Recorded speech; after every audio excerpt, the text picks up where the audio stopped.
압록강을 건너다 걸리면 그 자리에서 목이 베이는 서슬퍼런 사형대 아래 어째서 은 10만 냥이라는 천문학적인 보물이 국경을 넘나들었을까요? 경국대전과 속대전에는 국경 밀무역 주동자를 즉시 차명에 처하고 가산을 몰수한다고 명시되어 있었습니다. 하지만 가산 몰수의 공포 속에서도 조선의 역관들은 한 번의 사행길에 은 10만 냥에서 20만 냥에 달하는 은괴를 싣고 유유히 압록강을 건넜죠. 오늘 우리는 쇠국의 장막 뒤에 감춰졌던 은 10만 냥의 비밀과 동아시아 무역을 뒤흔든 거대한 실체에 다가섭니다. 조선은 과연 외부와 문을 걸어 잠근 가난한 농업 국가에 불과했을까요? 우리가 기억하는 상식과 달리 16세기와 17세기의 조선은 동아시아 국제은 삼각무역의 중심 결제 허브였습니다. 일본에서 쏟아져 나온 은과 명나라, 청나라의 비단 및 생사를 이어주는 핵심 통로가 바로 조선이었죠. 사신단을 매개로 오가는 무역의 규모는 당시 조선 조정의 공식 국가 재정을 훌쩍 뛰어넘는 수준이었습니다. 명나라는 왜 다른 현물 대신 오직 은에만 집착하며 전 세계의 은을 빨아들였을까요? 16세기 중반 명나라는 모든 세금을 은으로 통일해 납부받는 일조 편법을 전국적으로 전격 시행했습니다. 제국 전역에서 은이 화폐로 자리 잡았지만 명나라 내부의 은 생산량은 턱없이 부족했죠. 결국 거대한 제국 전체가 해외에서 유입되는 은에 전적으로 의존하는 극심한 은 갈증 상태에 빠져들었던 것입니다. 바로 그 무렵인 1526년, 일본에서 거대한 이와미 은광이 발견됩니다. 그리고 1133년, 조선인 기술자 김감불과 검동이 개발한 선지는 재련 기술인 회취법이 일본으로 건너가게 되죠. 납과 은을 분리하는 이 연은 분리 기술 덕분에 일본의 은 생산량은 폭발적으로 급증했습니다. 그 결과 일본은 전 세계 은 생산량의 약 30%를 쏟아내는 거대한 은 생산 강국으로 급부상하게 되었군요. 은은 넘쳐났지만 일본은 이를 명나라에 직접 팔 수 없었습니다. 명나라가 왜구의 침략을 막기 위해 일본과의 직접 무역을 철저히 금지하는 해금령을 내렸기 때문이죠. 두 대국 사이의 직교역이 막히자 그 엄청난 틈새를 부산 외관이 파고들었습니다.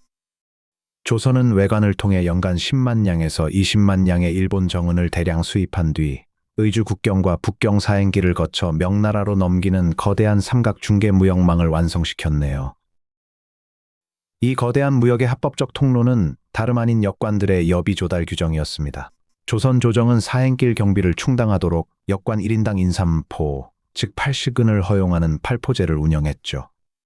원래 80냥 가치였던 이 규정은 17세기 들어 은 시세가 치소자 1포당 은 250냥씩 총 은 2000냥까지 음포로 대체 소지가 허용되었습니다. 여기에 공은과 위탁 자금까지 더해지며 사행단이 한 번 움직일 때마다 10만 냥에서 15만 냥 규모의 막대한 은이 공식 국경을 넘나들게 되었군요. 하지만 관의 통제를 받는 공식 무역은 빙산의 일각에 불과했습니다. 압록강 책문과 중강의 공인 시장 이면에서는 어둠을 틈탄 거대한 사적 밀거래인 후시가 번성했죠.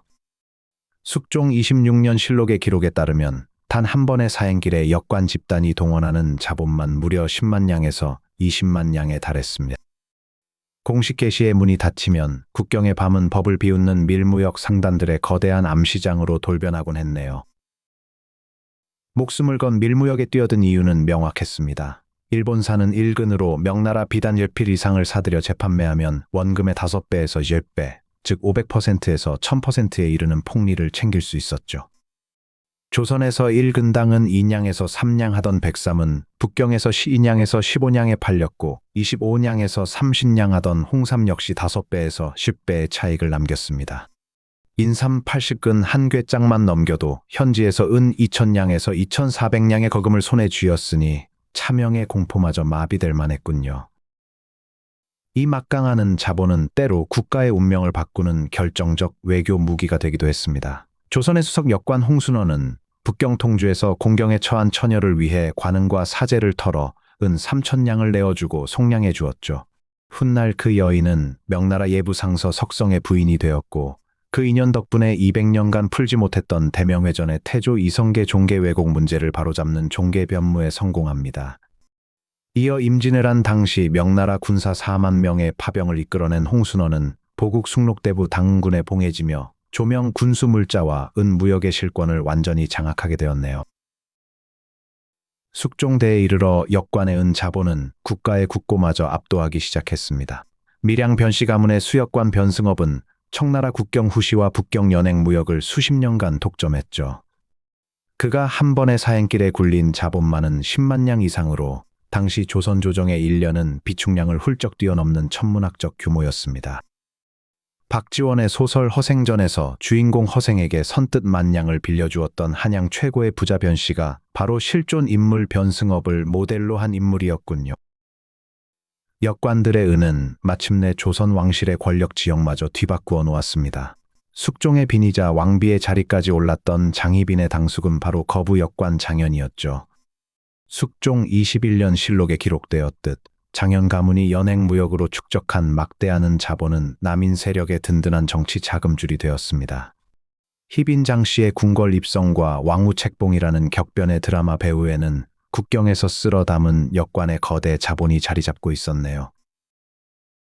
겉으로는 성리하게 도덕을 외치며 상업을 천시하던 사대부 양반들의 민낯은 어떠했을까요? 청렴을 자처하던 고관대작들은 비밀 금고의 은을 역관들에게 은밀히 맡겨 차관무역에 투자하고 막대한 배당금을 챙겼습니다. 영의정과 판서를 비롯한 권력층이 역관 밀무역의 거대한 물주 역할을 자처했던 것이죠. 조정이 은 유출 금지령을 내리고 단속을 강화하려 할 때마다 번번이 무력화된 배경에는 양반 관료들의 조직적 비호가 숨어 있었습니다.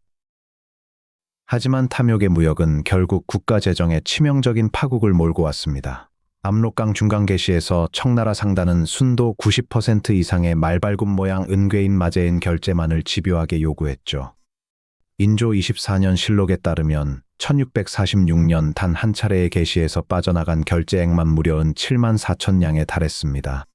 국가의 곳간인 호조와 진율청의 은고가 바닥을 드러내는 이른바 은왕 사태가 터지며 조선 경제는 극심한 혼란에 직면하게 되었군요. 국가의 위기 속에서도 밀무역 카르텔의 수법은 더욱 대담해졌습니다. 1754년 책문우시에서는 술의 밑바닥과 말 한 장의 기와집 150채 값에 달하는 은 15,000량을 은닉해 들여오다 적발되는 사건이 발생했죠. 당시 책문우시에서 오가던 은 거래 규모만 연간 30만 량에서 50만 량으로 추산되었습니다. 국경 검문서는 청나라 구문 관원들에게 건네진 회당 2,000량에서 3,000량의 뇌물 공세 앞에 완전히 무력화되어 있었네요. 법과 형벌의 칼날은 오직 힘없는 백성들에게만 잔혹했습니다. 가족의 생계를 위해 작은 보따리를 메고 강을 건넜던 소상인들은 밀무역 잡범으로 붙잡혀 압록강 변에서 가차없이 차명을 당했죠. 반면 특권과 정보를 독점한 거대 역관들은 수만 량의 은을 밀수하고도 고관들의 비호 아래 유유히 빠져나갔습니다. 동일한 법전 아래에서 펼쳐진 이 극단적인 사법 불평등은 백성들에게 깊은 절망과 고통을 안겨주었네요. 막대한 자본을 거머쥔 역관들은 한양 도심의 부동산과 문화를 장악해 나갔습니다. 밀양 변씨와 천령 현씨 등 유력 역관 가문은 사행길 한 번의 개인 순익으로만은 5,000량에서 10,000량을 축적했죠. 이들은 한양 종로와 수진방, 장동 일대에 수만 량을 들여 옥호정 같은 호화로운 대저택과 정원을 조성했습니다. 천대받던 중인 신분의 손에서 피어난 거대한 자본은 굳건했던 조선의 신분 질서를 뿌리부터 뒤흔들기 시작했군요. 흥미롭게도 이은 자본은 조선 후기 지식사회에 전혀 다른 파류를 만들어냈습니다. 역관들은 은 수만 량을 아낌없이 쏟아부어 청나라 건륭제 시대의 고증학 서적 만여 권과 진귀한 서화, 골동품을 조선으로 실어 날랐죠. 이 방대한 서적과 학술 자료는 추사 김정일을 비롯한 진보적 사대부 지식인들에게 전달되었습니다. 국경 밀무역으로 일군 상업 자본이 조선 후기 북학파 실학 사상을 꽃피우는 역설적인 젖줄이 되었던 셈이네요. 역관을 단순히 양반의 말을 통역하던 기술직으로만 보았던 통념은 완전히 빗나간 평가였습니다. 그들은 동아시아 국제 정세와 시세 변동을 가장 먼저 간파하고 외교 교섭권과 국경 통행권을 독점한 실질적인 지배자였죠. 조정의 관료들이 명분론에 갇혀 있을 때 국경의 경제를 설계하고 국가 재정을 쥐락펴락했던 진짜 권력자였던 것입니다. 조선 후기 역관 집단은 성리학적 질서의 빈틈을 파고들어 시대를 움직인 막후의 경제 거인이었네요. 18세기 후반까지 이어진 동아시아 무역망은 정교한 시스템으로 작동했습니다. 청나라에서 백근당은 70량에서 80량에 사들인 생산은 외관에서 130량에서 150량에 매각되며 80%에서 100%의 높은 마진을 남겼죠. 이를 통해 조선의 상단이 거둔 연간 순이익만은 3만 냥에서 5만 냥에 달했습니다. 일본 이와미 은광의 은이 외관으로 들어와 북경의 비단과 맞바뀌던 이 흐름은 동아시아 국제교역망의 역사적 축을 이룩했군요. 법이 규정한 팔포의 한도는 은 2천 냥이었지만 사행길에 동원된 자본은 10만 냥을 가볍게 넘어섰습니다. 차명이라는 최고형의 위협 속에서도 500%에서 1000%에 달하는 막대한 이익은 인간의 욕망을 끊임없이 부추겼죠. 특권층 카르텔이 결탁하여 부를 독점하고 법망을 피하는 동안 국경의 잔혹한 처벌은 오직 힘없는 이들의 몫이었습니다. 조선 후기 은 무역의 역사는 국가제도의 허점과 통제되지 않는 자본, 그리고 불공정한 권력이 빚어낸 거대한 드라마였네요. 닫힌 쇄국 국가라는 통념 너머에는 거대한 은의 물결을 타며 시대를 움직였던 치열한 인간들의 역사가 있었습니다. 규제와 제도의 틈새에서 자신의 길을 찾고자 분투했던 그들의 모습은 오늘날 급변하는 세상 속에서 치열하게 하루를 살아가는 우리에게도 많은 생각을 남기는데요. 위기 속에서도 기회를 발견하고 중심을 잃지 않는 지혜가 여러분의 일상에도 함께하길 바라며 오늘도 함께해 주셔서 진심으로 감사드립니다.